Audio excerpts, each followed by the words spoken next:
Oi, amigos! No vídeo de hoje a gente vai falar um pouquinho sobre o clássico de amanhã, então vamos lá!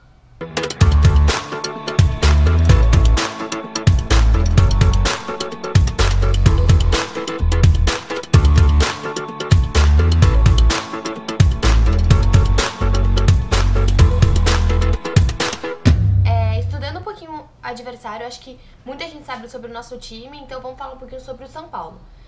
Muitos dizem que esse é um dos maiores clássicos paulistas, muito porque é a maior quantidade de Libertadores, de Mundiais que tem entre os dois times. O São Paulo esse ano tá no grupo B, ele tem 10 pontos, 6 jogos, 3 vitórias e um empate.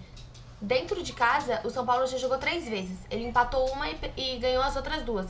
As últimas 2 vitórias do São Paulo foram as últimas 2 de agora. E se você contar a vitória contra o CSA e o outro jogo contra o Madureira, o São Paulo vem de 4 vitórias seguidas. E além disso, ele vem de 3 jogos sem tomar gol. Então, o São Paulo ele vem um pouco embalado, vem nessa, por mais que assim, se você ter visto o jogo do CSA, do São Paulo contra o CSA, o time não jogou bem, o primeiro tempo foi bem difícil, e se não fosse aquele pênalti, aquele 1-0, provavelmente não teria sido provavelmente eles não conseguiram aguentar aquele 1-0 por muito tempo. Eu acho até que iria pros pênaltis no final. Então não é um time assim que tá totalmente organizado. Mas, assim, se você ver do ano passado pra esse, o São Paulo e o Santos são times parecidos, porque o Santos perdeu Lucas Lima e Ricardo Oliveira, o São Paulo perdeu Hernanes e Prato. O São Paulo fez contratações de nomes maiores, até de pessoas mais velhas, como o Diego Souza e o Nenê, mas de nomes maiores do que o Santos, que começou a temporada querendo contratar o Romário, mesmo o Zelarenga, que a gente não sabia nem quem era quando o Santos queria. O Santos tá de olho no Hudson, então eu acho legal a gente prestar atenção, porque eles querem fazer essa troca com o Hudson, então vamos ver se ele realmente vale alguma coisa pro nosso time.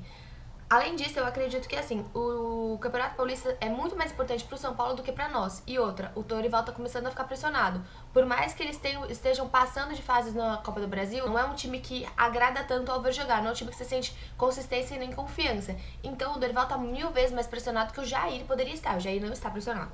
Ponto. O São Paulo, ele é um time que, assim, por mais que a gente tenha peças importantes, Nenê, Cueva e o Diego Souza, são 3 pessoas gigantescas no time, mas que o São Paulo ainda não conseguiu fazer com que esses 3 gigantes, tecnicamente, joguem com velocidade. E o Marcos Guilherme acaba ficando um pouco pressionado. Por isso até que ele tá sendo...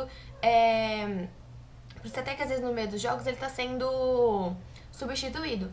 Uma coisa que a gente tem em vantagem e desvantagem ao mesmo tempo, porque assim, o Rodrigo Caio não vai jogar. O Rodrigo Caio jogou todos os jogos, menos o primeiro do Paulista esse ano. Então o Rodrigo Caio é um grande nome pra eles.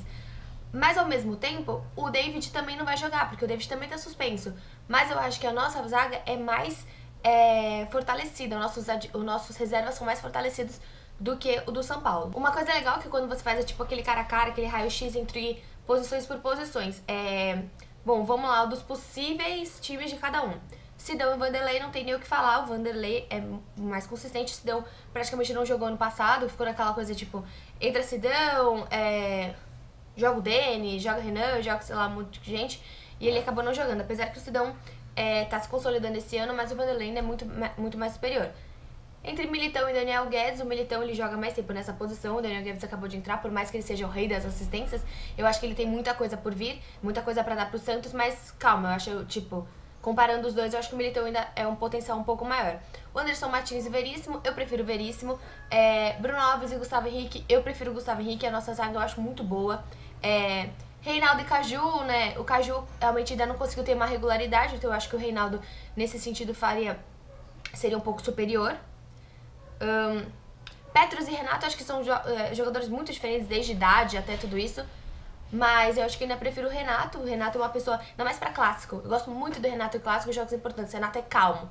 Renato não vai fazer com que o time fique louco. O Renato não vai fazer com que o time perca a cabeça. Eu gosto do Renato em campo nesse tipo de jogo. Nenê e Vecchio, eu acho que o Nenê leva vantagem sim. O Nenê é um jogador que tem mais qualidade que o Vecchio, tanto tecnicamente como ofensivamente. Eu acho que o Nenê é mais jogador que o Vecchio nesse sentido. Não é comparando assim, não é o que o Nenê faz pro time, nem como ele está encaixado, nem o Vecchio junto com o elenco. Eu tô pegando só separadamente. Cueva e Sacha. O Cueva é da seleção, o Sacha não, mas tudo bem, ele é da seleção peruana. Mas assim, o Cueva, não comparando o comportamento, né, senão não tem nem comparação.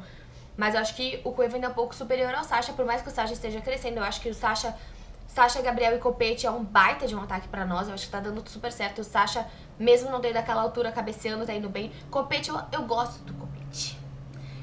Eu acho o Copete muito esforçado. Eu sei que às vezes ele erra todos os passes no jogo, mas ele é muito esforçado. Erra as finalizações, mas ele é muito esforçado, ele não para. Ele não é aquele jogador assim que sabe e que fica tipo parado, sabe? Não, ele vai, por mais que ele não seja aquele brilho tecnicamente, eu gosto dele. Então, entre Marcos Guilherme e Copete, eu fico com o Copete.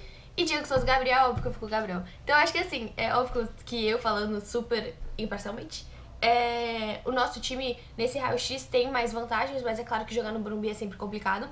Então eu acho que temos chance de a gente fazer um bom jogo. Tenho até receio de que seja aquele jogo morto, assim, mas melhor que seja um morto empate do que seja uma derrota, claro. Mas eu acho que temos time sim. A falta do Bruno Henrique ainda é gigantesca, ele tá sensacional com os óculos dele, mas é óbvio que é a nossa maior falta. A falta do Bruno Henrique é maior do que a falta que a gente tem de camisa 10. Já passaram uns 10 dias pro camisa 10, o camisa 10 não chegou, mas o Bruno Henrique faz mais falta do que esse cara. Eu acho que a gente se ajeita pelo meio, mas a gente não se ajeita sem o Bruno Henrique. O Bruno Henrique faz muita falta.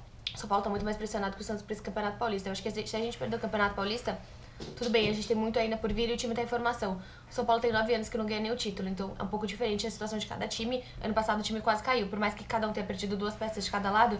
Ano passado o Santos terminou pelo menos em um dos primeiros colocados e classificado pela Libertadores. São Paulo nem isso, então eu acho que a pressão dos times são diferentes, mas eu acho que tem tudo pra ser um bom jogo. Então é isso. Tchau, tchau, espero que vocês tenham gostado do vídeo. Tchau, amigos!